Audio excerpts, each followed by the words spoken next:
This is Inside Indiana Business Radio for the afternoon of Friday, December 1st, 2023. I'm Kate Sharon.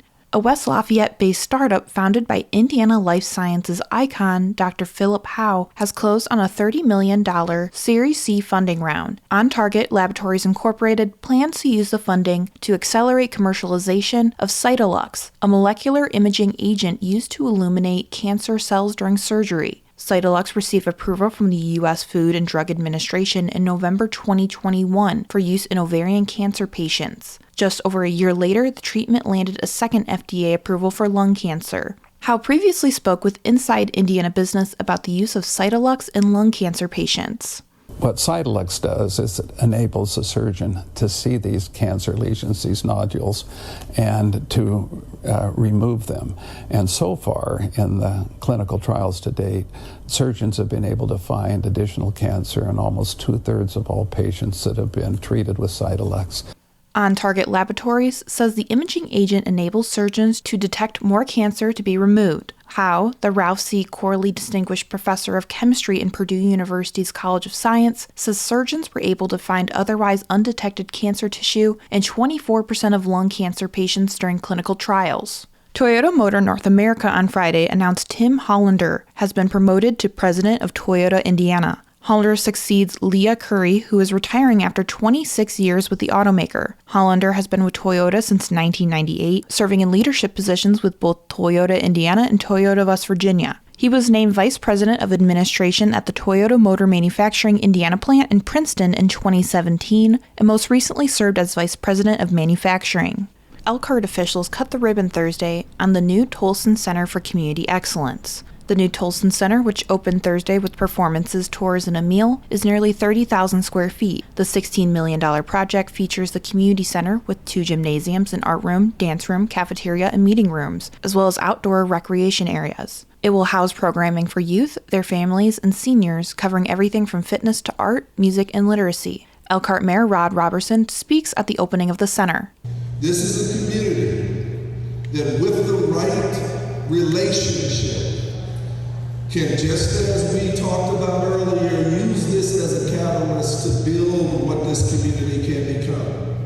The building, twice the size of its predecessor, follows a tumultuous several years of uncertainty and reorganization after city leaders voted in 2018 to defund the Parks Department-operated community center in South Central Elkhart. Almost immediately, supporters of the center sprang up in opposition of the decision, brainstorming what became a new not-for-profit structure and plans for a new building reflective of the potential for growth in the city's Benham neighborhood.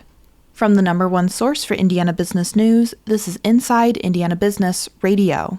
IBJ Media, Inside Indiana Business, and the Indiana Economic Development Corporation invite you to Engage Central Indiana, presented by CareSource, Indiana University, and Old National Bank.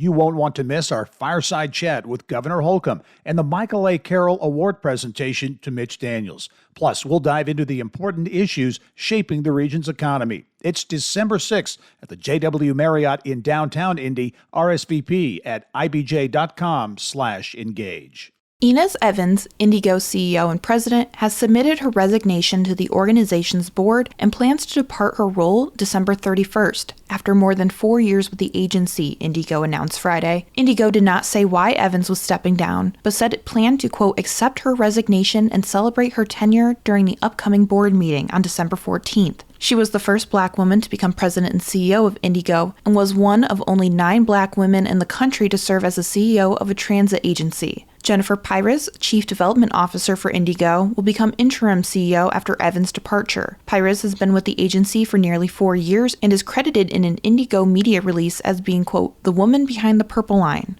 Armed with newly compiled data from its inaugural Rally Innovation Conference, Elevate Ventures is planning a slightly trimmed-down program from next year's event. Rally, billed as a cross-sector innovation conference, took place August 29th through 31st at the Indiana Convention Center, offering a pitch contest with up to $5 million in prize money, plus more than 50 panels and breakout sessions, networking and social events, and keynote speeches from Peyton Manning, Irvin Magic Johnson, media personality Guy Raz, and others. The event was organized by Indianapolis-based Elevate, which this week released a report with details about who attended the event and what their experiences were like. Based on that report's findings, Rally will offer a more streamlined programming lineup for 2024, said Elevate Ventures CEO Christopher Day. The 2024 conference will last for 2 days rather than the 2.5 days of this year's event. Next year's event is set for August 27th through 28th.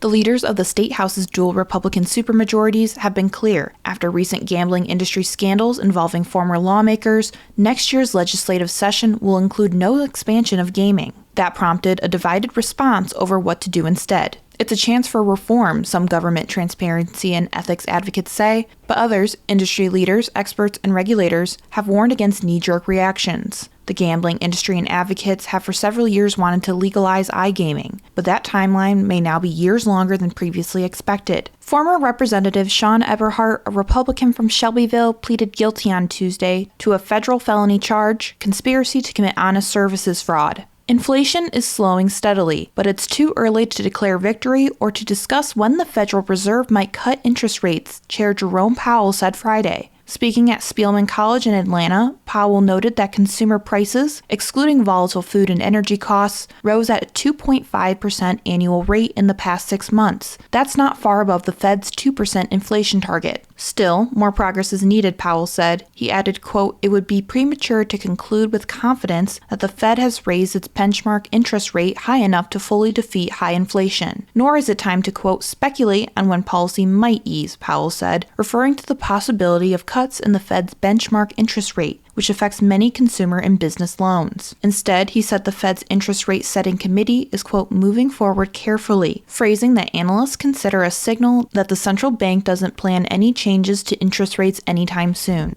Newly retired news anchor Debbie Knox is this week's guest on the Business and Beyond podcast with Gary Dick, presented by PNC, a weekly conversation with high-profile Hoosiers in business, sports, entertainment, and beyond. Available now from your favorite podcast provider. I'm Kate Sharon for Inside Indiana Business, Radio on Demand.